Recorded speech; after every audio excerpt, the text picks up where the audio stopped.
Hello बच्चों, मैं Vishal Singh from KGB science easy learning welcomes you. आपके एग्ज़ाम्स बहुत अच्छे हो रहे होंगे सारे। आई होप आपने सारे एग्ज़ाम बहुत अच्छे तरीके से किए हैं। लेकिन अब मैथ का टाइम है, तो मैथ्स को बहुत अच्छे से रिवाइज करिए। मैंने आपको एक शेड्यूल दिया हुआ है किस तरीके से आपको मैथ्स की तैयारी करनी है ना।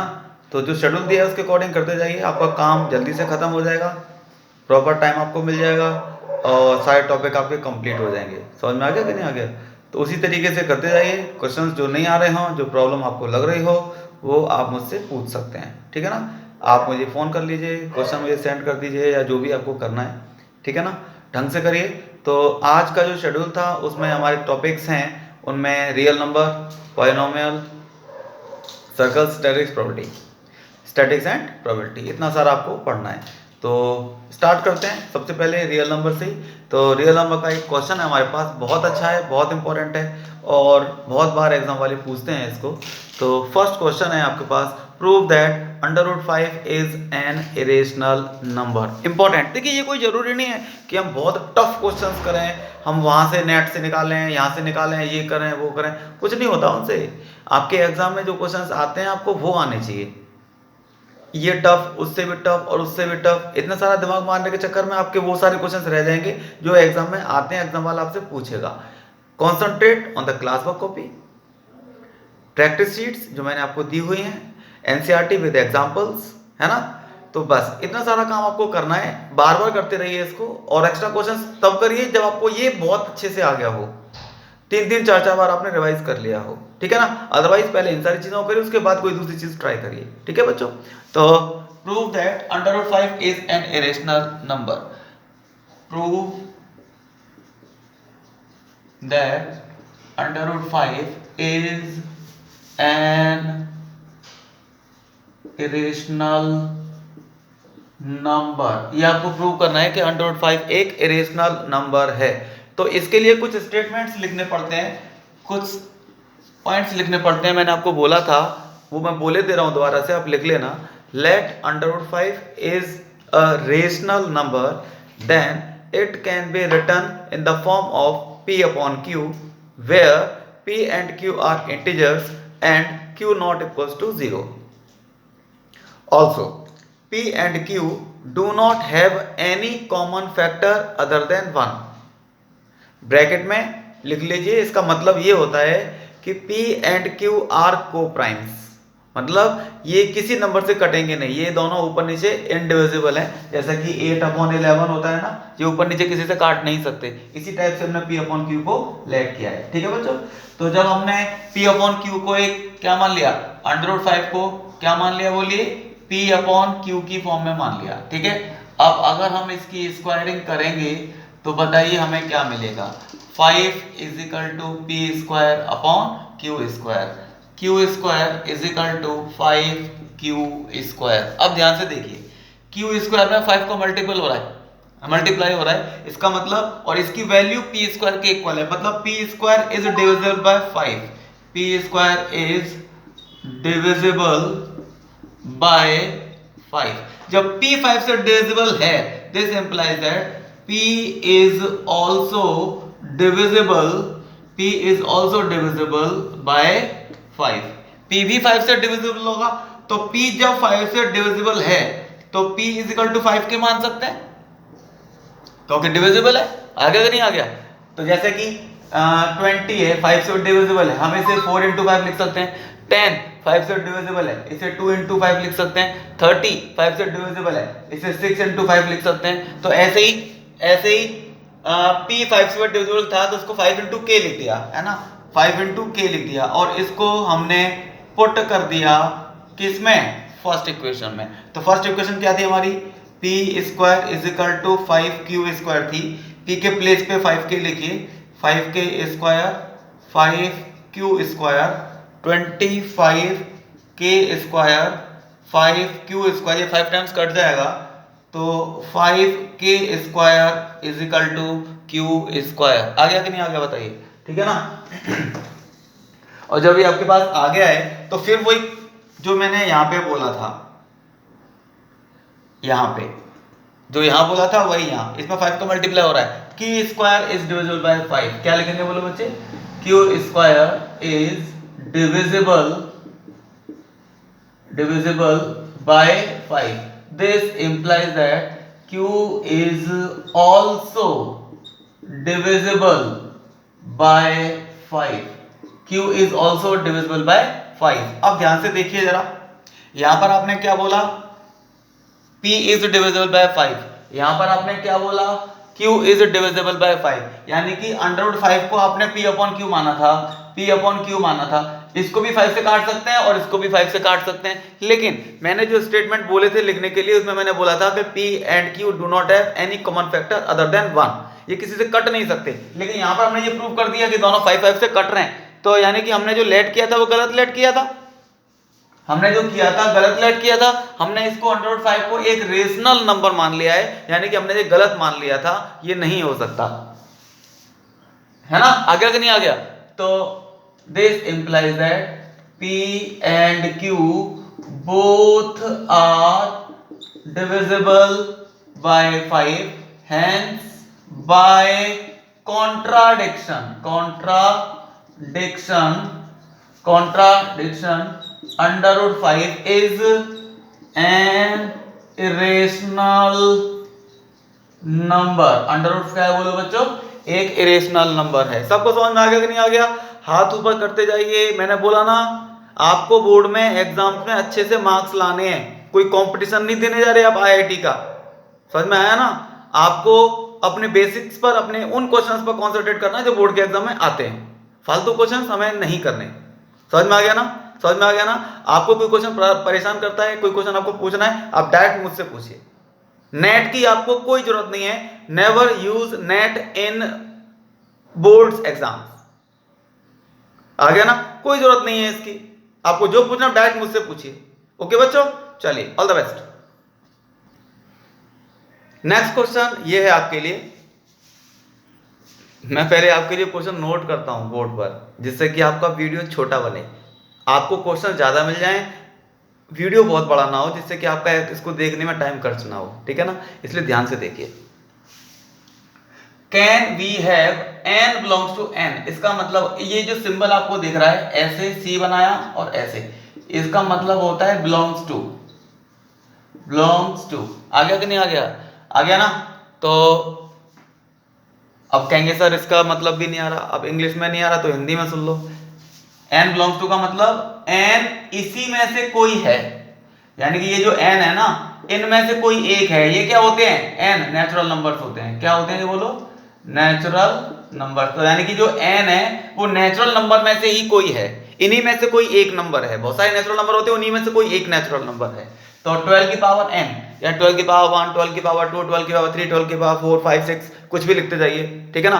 तो सोल्व करके जो भी आंसर आएगा उसके एंड में कभी भी 0 नहीं आएगा, ये आपको प्रूव करना है। ठीक है ना? समझ में आ गया कि नहीं आ गया? तो ध्यान से देखिए स्टेटमेंट।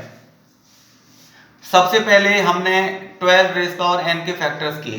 12 के फैक्टर्स करेंगे तो दैट इज 2 का square into 3 whole raise power n। यही तो आएगा, यही तो आएगा। आगे कि नहीं आ गया? अब आप ध्यान से देखिए, आपको इसमें 2 तो फैक्टर है, 3 तो फैक्टर है, क्या 5 फैक्टर है? नहीं है।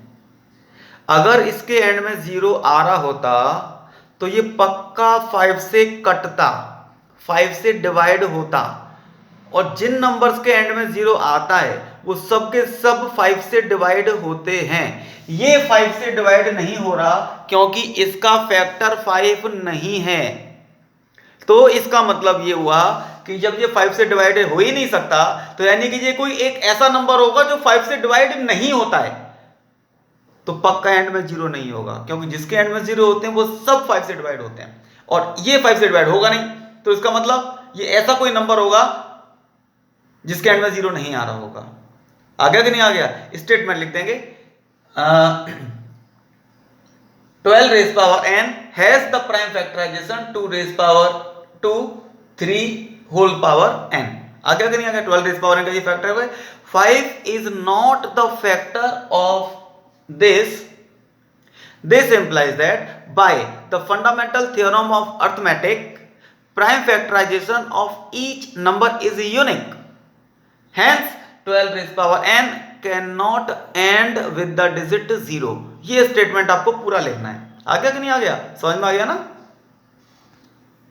अकेला 2 आ रहा है, 5 का फैक्टर नहीं आया, या अकेला 5 आया 2 का फैक्टर नहीं आया, दोनों ही कंडीशन में इसके एंड में 0 नहीं आएगा। 2 का फैक्टर भी आ जाए और 5 का फैक्टर भी आ जाए तब वो उसके एंड में 0 आएगा, अदरवाइज नहीं आएगा। ठीक है बेटा। नेक्स्ट क्वेश्चन ये है, prove that 5 + 3√2 is an irrational number given that √2 is an irrational number. √2 एक इरेशनल होता है, ये आपको पता है, लेकिन हमें तो बहुत कुछ पता है, उसको हम एग्जाम में लिख नहीं सकते जब तक कि हम उसे प्रूव ना करते हैं या क्वेश्चन में गिवन हो। ठीक है ना। तो यहाँ क्वेश्चन में इसीलिए उसने दे दिया है कि आपको इसको अलग से √2 को इरेशनल प्रूव करने की जरूरत नहीं है, वो क्वेश्चन में ही दे रखा है। अब आप केवल इसी को ऊपर वाले को 5 + 3√2 को ही इरेशनल करिए। ठीक है ना।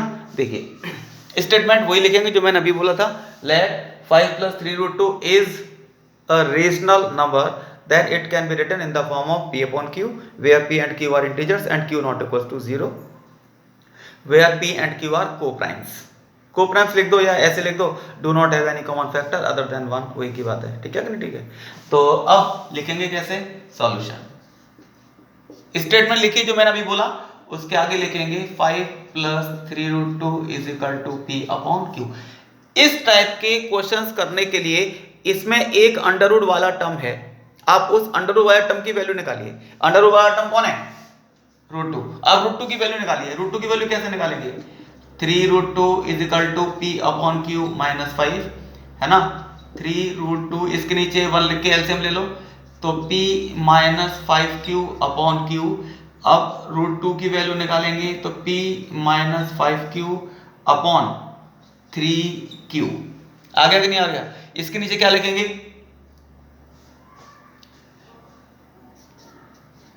p minus 5q upon 3q। ये एक फ्रैक्शन की फॉर्म में लिख रहा है ना, ये एक फ्रैक्शन की फॉर्म में लिख रहा है ना, is a rational number. Rational number क्यों बोला मैंने इसको, क्योंकि ये एक फ्रैक्शन की फॉर्म में लिखा हुआ है, और जो भी फ्रैक्शन की फॉर्म में होते हैं वो सब रेशनल नंबर होते हैं। और एंड √2 इज इरेशनल नंबर। क्यों, ये तो क्वेश्चन में दिया हुआ है, क्वेश्चन में दिया है ना। तो देखो एक तरफ है इरेशनल और एक तरफ है रेशनल, और बीच में इज इक्वल टू का साइन लगा हुआ है, तो ये कैसे, ये तो गलत लिखा हुआ है।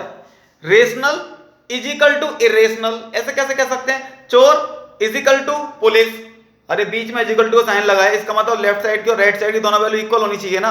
ये इक्वल कहां है, एक तरफ इरेशनल नंबर लिख रहा है, एक तरफ रेशनल नंबर लिख रहा है, इसका मतलब ये गलत लिख रहा है। इसका मतलब हमने इसे गलत लेट किया, यानी कि हमने इसको रेशनल मान लिया, ये रेशनल है ही नहीं है। ये कैसा नंबर है, इरेशनल। तो इसके आगे एक सेंटेंस लिख देंगे, hence by contradiction 5 + 3√2 is an irrational number. एक बात याद रखना, क्वेश्चन में दिया हुआ है √2 इरेशनल है, अगर बाई चांस गिवन ना हो, आपको वो डायरेक्ट बोले कि prove that 5 + 3√2 is an irrational number, तब आपको √2 को इरेशनल प्रूव करना होगा, ये याद रखिए। ठीक है। अगला वाला एक अच्छा सा क्वेश्चन है रियल नंबर से, देखिए बच्चों क्या लिखा है इसमें। 4 bells toll at an interval of 8, 12, 15 and 18 seconds. All the 4 bells to toll together. Find the number of times they toll together in 1 hour. In 1 hour, excluding the one that at the start. अगर इसका मतलब ये है कि 4 घंटियां हैं, पहली घंटी हर 8 सेकंड के बाद दोबारा बजती है, 8 सेकंड बाद, फिर 8 सेकंड बाद, फिर 8 सेकंड बाद। दूसरी वाली है वो 12 सेकंड बाद बजेगी, फिर 12 सेकंड बाद, फिर 12 सेकंड बाद, फिर 12 सेकंड बाद। तीसरी वाली 15 सेकंड बाद, चौथी वाली 18 सेकंड के बाद, ऐसी बजती आ रही है, बजती आ रही है, बजती आ रही है। अगर मान लीजिए एक साथ अभी 12 बजे बजी हैं, अभी दोबारा से 12 बजे बजी हैं एक साथ, तो दोबारा से वो कब एक साथ बजेंगी, किस टाइम पर। ठीक है ना। और ये तो टाइम है, लेकिन उसने पूछा ये है कि 1 घंटे में ये कितनी बार एक साथ बज पाएंगी, और जो शुरुआत में बजी थी उसको एक्सक्लूड करना है, उसको इंक्लूड नहीं करना। आ गया कि नहीं आ गया। ठीक है ना। चलिए वो मैं बाद में बात करते हैं किसको एक्सक्लूड करना है किसको नहीं करना। पहले आप ये बताइए कि ये कब कब एक साथ बजेंगी। इतना तो आपको आता है ना, इतना तो आपको आता है ना। You have just to find LCM of these numbers. Okay, तो देखिए 18 8 के prime factor 2 raise power 3 that is 12 के prime factor 2 square into 3 that is 15 3 into 5 18 3 square 9 और 2 ज़ा 18, ठीक है ना। तो एलसीएम किस किस का, 8 का 12 का 15 का और 18 का। बोलिए कितना आंसर आएगा। जो भी नंबर आपको दिख रहे हैं उनकी सबसे बड़ी पावर लिखते जाओ बस। 2 दिखा, 2 की 1 पावर, यहाँ पे 2 है ही नहीं, यहाँ पे 2 पावर, यहाँ पे 3 पावर। सबसे बड़ी पावर कितनी थी, 3। अब 3 का नंबर 3 यहाँ भी है, यहाँ भी है, यहाँ भी। सबसे बड़ी पावर कितनी है 3 की, इस जगह पर है 3 स्क्वायर। 5 तो यहाँ पर ही है और एक ही 5 है और दूसरा तो कोई 5 है ही नहीं है, तो 5 है ना। अब इन सबको जरा सॉल्व करिए, कितना आंसर है। 2 का क्यूब कितना होता है 8, 3 का स्क्वायर कितना होता है 9 और ये 5 है ना। 8 9 5 मल्टीप्लाई करिए, 9 5 45, 45 को 8 से मल्टीप्लाई करेंगे तो 360 सेकेंड्स। आ गया कि नहीं आ गया, 360 सेकेंड्स, यानी कि 6 मिनट। हम इसे क्या लिख सकते हैं, 6 मिनट लिख सकते हैं, 6 मिनट, क्योंकि 60 का जब डिवाइड करेंगे तो 6 मिनट आ जाएगा, आ जाएगा नहीं आ जाएगा। यानी कि हर 360 सेकेंड्स के बाद ये एक साथ बजते जाएंगे। अभी बजे हैं, फिर 360 सेकंड के बाद दोबारा एक साथ बजेंगे, फिर 360 सेकंड के बाद एक साथ दोबारा से बजेंगे। अब ये तो एक साथ बजेंगे, अगर वो इतना ही पूछता कि दोबारा एक साथ कब बजेंगे, तो हमारा आंसर आ गया भाई 360 सेकंड्स के बाद, यानी कि 6 मिनट के बाद। अगर अभी 12 बजे एक साथ, मान लीजिए 1 मिनट के लिए 12 बजे बजे हैं, तो दोबारा 12:06 पर एक साथ बजेंगे, है ना।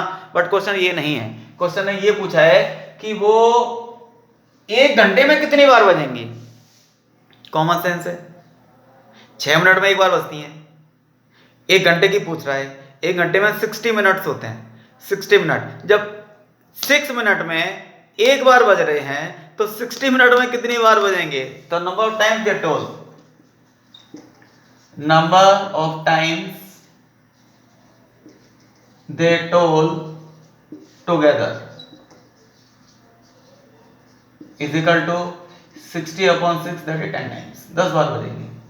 अब ये एक्सक्लूडिंग का चक्कर समझ में नहीं आया हैं। अब सुनो, घंटी घड़ी को देखना, घड़ी कैसे होती है, 12 6 3 9। अब मैं आपसे बोलूं कि अगर ये सुई आपकी 12 पे है अभी, तो दोबारा 12 पे लौट के आएगी तो कितने नंबर्स पे चक्कर लगाएगी, कितने नंबर्स पे चक्कर लगाएगी, 12 पे चक्कर लगाएगी, वही 13 पे लगाएगी। देखो 12 1 2 3 4 5 6 7 8 9 10 11 12 13, दोबारा 12 पे 13 हो जाएगी ना। अब कहेंगे सर 12 दो बार थोड़े होता है, एक ही बार तो होता है। इसीलिए उसने बोला है कि excluding the one at the start, उस एक नंबर को छोड़ दो जहां से वो स्टार्ट हुआ था, तब आपको पता चल जाएगी कि पूरी घड़ी में 12 ही नंबर थे। आगे कि नहीं आगे बता समझ में, बोलो। मतलब स्टार्टिंग वाले नंबर को 2 बार नहीं लेना, एक ही बार लेना है, शुरुआत में उसको एक्सक्लूड कर दो, निकाल दो। तो excluding the one at the start, जहां से स्टार्ट किया था उस नंबर को छोड़ दो। आगे कि नहीं आ गया, पक्का पक्का, बी हैप्पी। नेक्स्ट क्वेश्चन ये रहा बच्चा आपके लिए, देखिए जरा। LCM of two numbers is 40, LCM of two numbers is 14 times of their HCF, यानी कि जो LCM है वो HCF से 14 टाइम्स है। The sum of LCM and HCF is 600, LCM का और HCF का सम 600 है। वन नंबर इज 280, अगर इनमें से एक नंबर 280 है तो find the other number. Other number क्या होगा, ये क्वेश्चन तो बहुत इजी, आपको अच्छे से पता है। इसमें एक छोटा सा फॉर्मूला लगाते हैं, LCM into HCF equal to first number into second number. लगाते कि नहीं लगाते हैं, तो वो चीज आपको पता तो होनी चाहिए। LCM इंटू HCF कितना हुआ हमें पता ही नहीं है, LCM और HCF की वैल्यू ही नहीं मालूम है ना, तो फिर कैसे निकालेंगे। अब सॉल्व करना स्टार्ट करते हैं। देखिए जरा, लेट करिए कि इसका जो HCF है वो x है तो एलसीएम कितना हो गया 14 टाइम्स ऑफ HCF यानी कि 14x हो गया कि नहीं हो गया। अब उसने बोला है the sum of LCM and HCF is 600, तो यानी कि HCF और LCM का जो सम था वो 600 है। LCM कितना 14x, HCF कितना x 600, तो 15x हो गया। तो 15 का जो डिवाइड कर देंगे तो कितना आ जाएगा 40, x इक्वल टू 40 यानी कि HCF इज इक्वल टू 40 आ गया। तो LCM कितना आएगा, LCM था 14x, तो 14 इंटू एक्स कितना है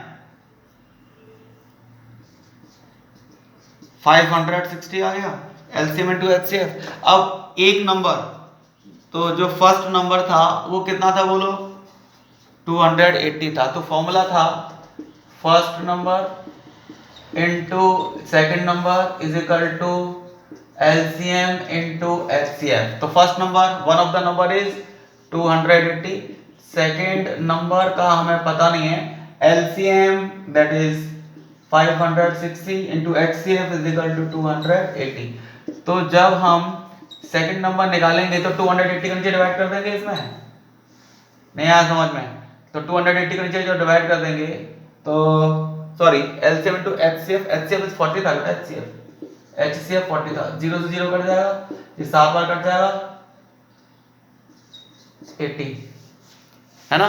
this is the second number. सबको समझ में आ रहा है ना, पक्का आ रहा है ना, पक्का आ रहा है ना, दम लगा के पढ़ते जाइए, पक्का आपके बहुत अच्छे मार्क्स आएंगे। ठीक है बच्चों, नेक्स्ट क्वेश्चन ये है बच्चों हमारे पास स्टैटिक्स है ना। स्टैटिक्स में ये क्वेश्चन है, इसमें लिखा है, मैं शॉर्टकट में लिख दिया है क्योंकि पूरा क्वेश्चन नोट करना अब मैं नहीं चाहता टाइम खराब हो, but maximum number of questions आपके पास आ जाएं, ये ज़्यादा इंपॉर्टेंट है। तो मोड 34.5 दिया हुआ है, इसमें से x की वैल्यू निकालनी है और ये आपके पास टेबल है ना। तो आप एक काम करिए, सॉल्यूशन कैसे करेंगे, आप यहाँ पर क्लास इंटरवल लिखिए 0 to 10, 10 to 20, 20 to 30, 30 to 40 और 40 to 50 क्लास इंटरवल, और ये फ्रीक्वेंसी कितनी है बोलो 4, 8, 10, x और 8। वैसे तो हम क्या करते थे, जो सबसे बड़ी फ्रीक्वेंसी होती थी उसी लाइन को हम सर्कल लगा के सारी वैल्यू उसी में से निकाल के पुट करते थे। अब प्रॉब्लम ये है कि हमें फ्रीक्वेंसी तो पता ही नहीं है, ये 10 है, ये 8 है, ये x है, अब पता नहीं ये x 10 से बड़ा होता हो तो 12, 15, 16, तो हम इसको रिजर्व करेंगे। और मान लो ये 6 हुआ तो फिर इसको करना पड़ेगा, कैसे पता चलेगी, इसके लिए आपको चेक करना पड़ेगा कि आपका मोड कितना है, व्हाट इज योर मोड कितना बोलो 34.5। तो 34.5 पक्का इस क्लास में आएगा है ना। तो यहां पर लिख देंगे, क्या लिखेंगे बोलो, मोड इज इक्वल टू 34.5। तो this implies that model class कितनी हो गई बोलो 30 to 40 हो गई। आ गया कि नहीं आ गया। अब इसमें वैल्यू पुट कर दो, नहीं आया समझ में, ये लोअर लिमिट L कितना है 30, H इन दोनों का डिफरेंस कितना है 10, ये F हो गया, ये F1 हो गया और ये F2 हो गया। आ गया कि नहीं आ गया। फॉर्मूला क्या था मोड का formula L plus F minus F1 upon 2F minus F1 minus F2 into H। ठीक है, मोड आपको कितना दिया है बोलो, this is 34.5 L 30 plus F कितना था हमारा फ्रीक्वेंसी X माइनस F1 कितना था 10 अपॉन 2F करेंगे तो 2X माइनस F1 कितना था 10 माइनस F2 कितना था 8। सबको समझ में आ रहा है कि नहीं आ रहा है, सबको समझ में आ रहा है ना।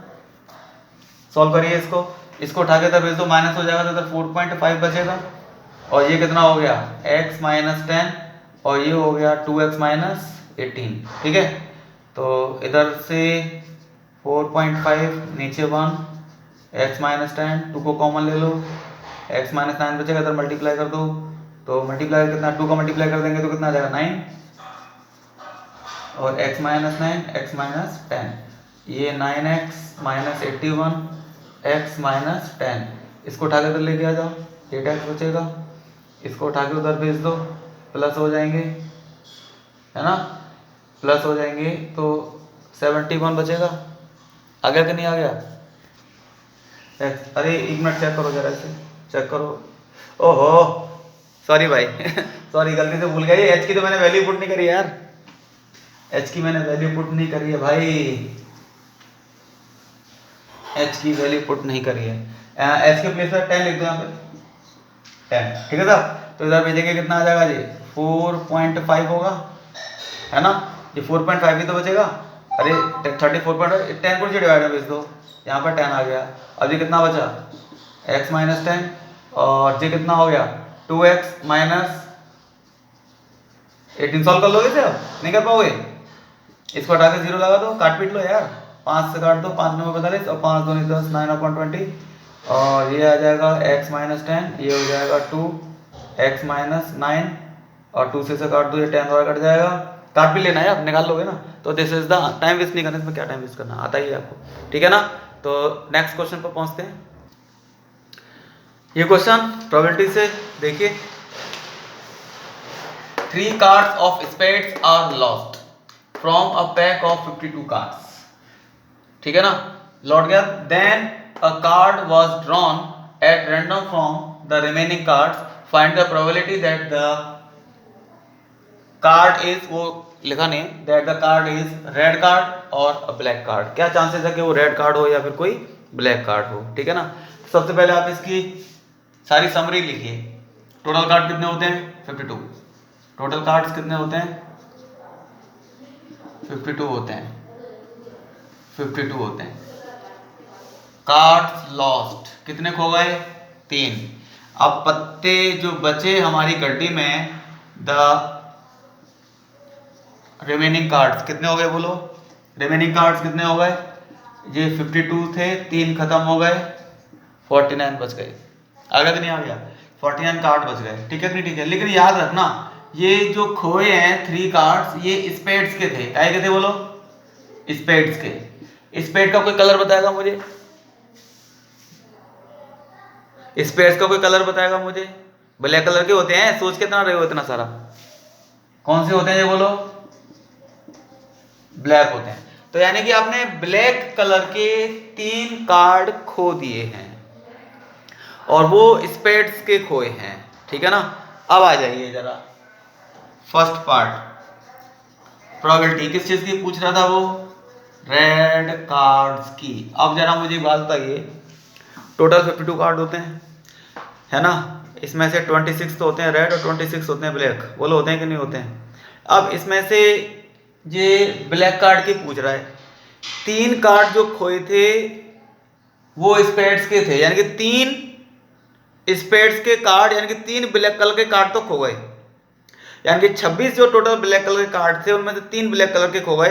अब हमारे पास गड्डी में केवल 23 ब्लैक कार्ड बचे होंगे, आ गया कि नहीं आ गया। और टोटल कार्ड कितने थे, टोटल कार्ड कितने थे, टोटल कार्ड थे हमारे पास 49, तो दिस इज 23 ब्लैक कार्ड हैं और टोटल कार्ड हमारे पास 49 है। आ गया कि नहीं आ गया, ऐसे ही आ गया कि नहीं आ गया, दिखाई की प्रॉपर्टी आगे बताइए।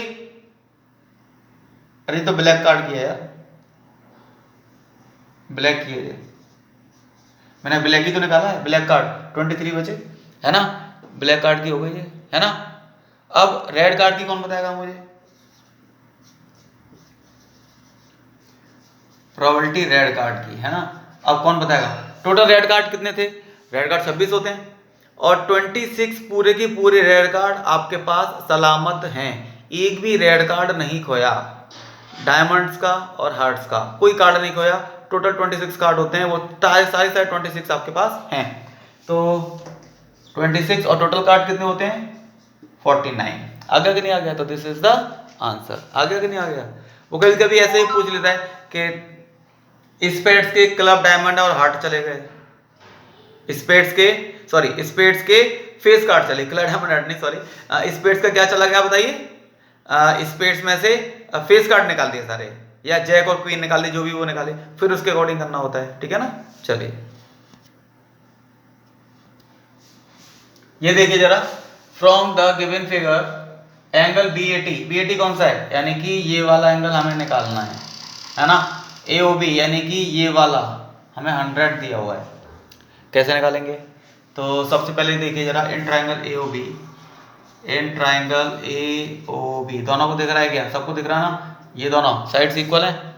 ओ A is equal to O B, O A is equal to O B. Reason बताइए। रेडियाई ऑफ सर्कल, सर्कल की रेडियस इसलिए इक्वल होंगी। तो इसका मतलब जैसे सेलिस ट्रायंगल हुआ, आइसोसेलेस ट्रायंगल हुआ, तो ये वाला एंगल और ये वाला एंगल दोनों इक्वल होंगे, होंगे कि नहीं होंगे? आप इसे एक मिनट के लिए x मान लो, तो ये वाला भी x ही होगा, होगा कि नहीं होगा? और ये आपको अच्छे से पता है, किसी भी ट्रायंगल में सारे एंगल्स का सम कितना होता है? तीन एंगल का सम कितना होता है? 180 डिग्री। ध्यान से देखिए, ये वाला और एक ये वाला मिला के कितने होंगे? 180 होंगे ना, तीन एंगल का सम 180 होगा ना। ये वाला आपको क्वेश्चन में दिया हुआ है AOB, दिस वन 100, तो क्या लिखेंगे? 100 plus x is equal to 180, इधर जाके 80 बचेगा, तो x इज इक्वल टू कितना आ गया? 40।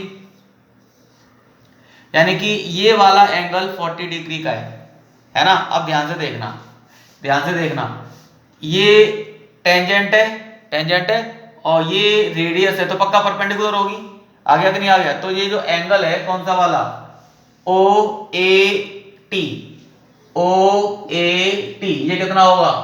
90 डिग्री का होगा। बोलो होगा कि नहीं होगा? अरे 90 का होगा ना, रेडियस टेंजेंट पे परपेंडिकुलर होती है। तो इसको हम क्या लिख सकते हैं? x plus BAT। अरे x प्लस BAT कर देंगे तो पूरा 90 हो जाएगा ना। और x वाला एंगल कितने का था हमारा? 40 plus angle BAT is equal to 90, angle BAT is equal to 50 degree.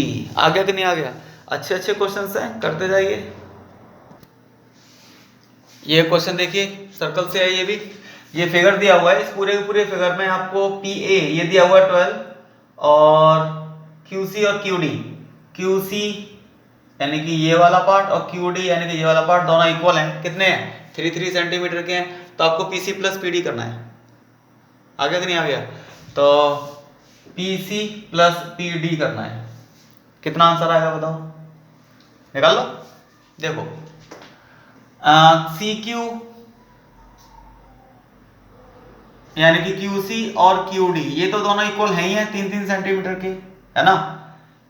QC और QD 3 अब देखो, जितना ये CQ है उतना ही ये है, ये क्वेश्चन में दिया हुआ है। लेकिन हम जानते हैं कि CQ तो AC के बराबर होगा, है ना? तो यानी कि AC और QD, ये जो QD है ये DB के बराबर होगा, यानी कि DB यानी कि ये भी 3 सेंटीमीटर के ही होंगे। तो यानी कि ये भी 3 का हुआ, ये भी 3 का हुआ, ये भी 3 का हुआ और ये भी 3 का हुआ, ये सब 3 के हुआ है। आ गया कि नहीं आ गया? ठीक है साहब। अब ऐसे ही अब ध्यान से देखिए, आपको PA इक्वल टू 12 दिया है। PA इक्वल टू कितना दिया है? 12। जब PA 12 है तो कॉमन सेंस लगाओ जरा,